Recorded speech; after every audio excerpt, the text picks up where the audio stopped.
Take a pivot now to another major story we continue to follow, the latest from Cedar Point. 3 days later, and there are still more questions than answers about what left a woman injured at Cedar Point on Sunday. Sarah Schuchman picked up our investigation today, and Sarah joins us now on the What's New set with the very latest. Sarah, good afternoon to you. What's the latest from the park itself on the incident? What are we hearing from them? Well, Jay and Betsy, Cedar Point did tell us today through a spokesperson that they are continuing to focus on the guest and her family. And we know that the top Thrill Dragster is still closed, but that's it. That is all we're hearing. The park and its own first responders are refusing to share any other details. We don't know who she is or, more importantly, how she's doing now.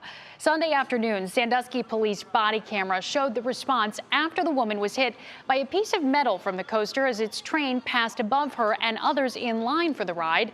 Cedar Point officials have acknowledged that it was a small metal object that fell from the ride, but they've offered no other details about how it happened.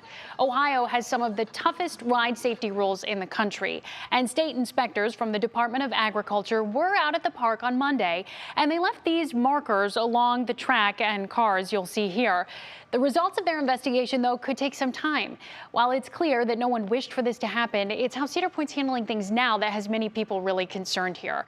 You know, instead of assuring the public and all of their visitors about their safety, the park is still almost silent, and its police force is refusing to release details on what really happened. Wow. Well, what do we know about Cedar Point's police department? Well, a lot. I mean, Cedar Point has its own police department. It's private, but it is a division of the Sandusky police. Its officers are sworn in by the city, but they are employed by Cedar Point. And private departments like this exist all over the state. They're connected to neighboring city departments. Often we see them at hospitals or colleges like Cleveland Clinic Police, or Kent State has their own police force.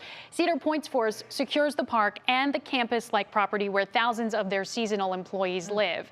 Now, a Supreme Court decision back in 2015 made it clear that even these private police agencies are held to that same Ohio public record law that other police forces are. So they have to release what are public records. So far, the response has not met that standard. So we're going to keep on them. All right. Wow. Lots to come. Sarah, thanks very much. We'll stay on this.